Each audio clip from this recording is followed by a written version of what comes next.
Hey, you won't believe what just happened. Hold on, let me hit their players, right? How did you... Today, we're going to be talking about Yugioh news that have been coming up recently that I really want to talk about, honestly. Get ready, because it's going to be something. Let's go. So first, we're going to be starting off with the Rage of the Abyss reveal situation that we're currently having.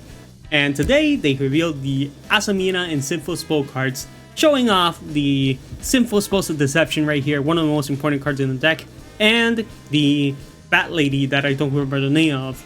This deck is most probably going to be the best deck in the format once it comes out. So I was kind of curious to see what rarities there were going to be. So Revs Cards made a video showing off the rarities of them, sponsored by Konami. To summarize this video, these two fusions are the highest rarity Asamina / Sinful Spoke cards in the video. You notice how I said in the video, right? Where's Sinful Spokes of Deception? This card was not in the video. So it was in the advertisement, but it was not in the video. Very interesting, right?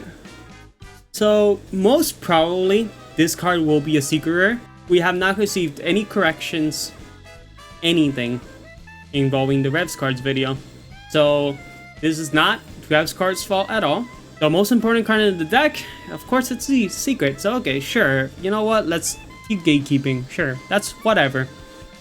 Speaking of gatekeeping, let's gatekeep every single player in the game.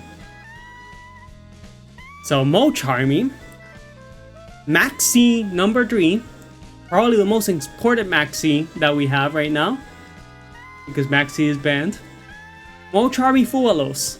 This card is a secret rare. It has been confirmed. Meaning, it's over. So this card is most probably going to cost more than $100 easily. You have to play 3 copies of it in every single deck you play. Doesn't matter if it's rogue, doesn't matter if it's top tier, you gotta play 3 of this card. This card is way too good. So my thoughts on this. I am mad. I am frustrated. I am so bothered by this disrespect that they just pulled. So right now, we're currently living in a format which you have to spend so much money to play the most competitive X right now. We just can't get a break at this point. So yeah, right now, either you drop the money if you have it, and if you don't, good games. Yeah, it's frustrating, and I think the most frustrating part for me is that they've kept up this model where a card would be a insanely low rarity in the OCG. In this case, it was a rare in the OCG, so you could have pulled this like nothing. I do want to state, yes, I do know that this has been done for so long at this point. Is it a correct thing to do? No. It's very frustrating for a lot of players that are currently playing, and even newer ones that want to get into the game competitively. It's so bad. Oh my god. It's so frustrating, mainly because of the fact that we have other business models that work for card structures. And, you know, we have Pokemon. Pokemon has low rarity, then a high rarity version of a card. We have Elestros. We have a low rarity version of a card, high rarity version of the card. But still, those models work. Why, like OCG right now does the same, even though, yes, the Mulcharmy is a rare in this case, but it's for other cards. Look at it right up there. We got the area. We got area as ultra rare, secret rare, ultimate rare, and the quarter century rare. We have multiple rarities for a card. Over here, we just got, yeah, here's the secret. Pay up. Oh, you want to spend more money?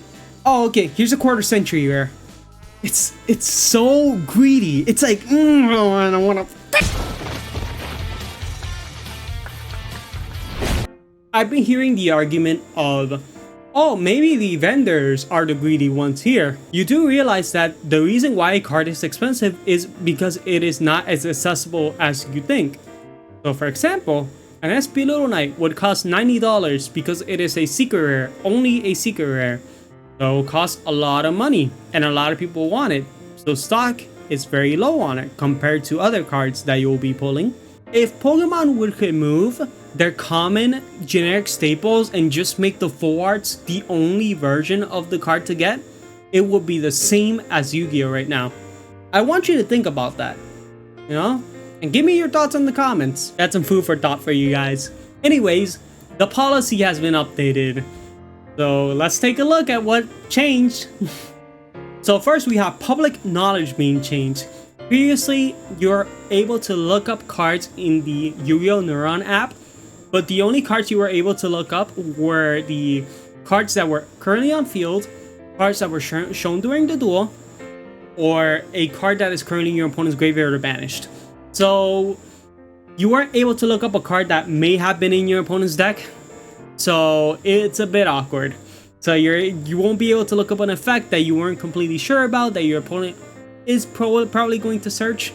But now you're able to look up any card in the game, which is good news because now you can just look up anything. If your opponent summons Snake Eyes Ash, you're able to look up Snake Eyes Poplar.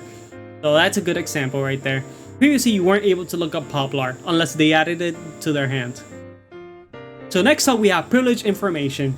This is pretty much to crack down on OTS stores or players that have been leaking certain products and making specifications on when you're supposed to show product, which should be after the release date, or if your OTS shop does a sneak peek, that's the only way you're supposed to show product.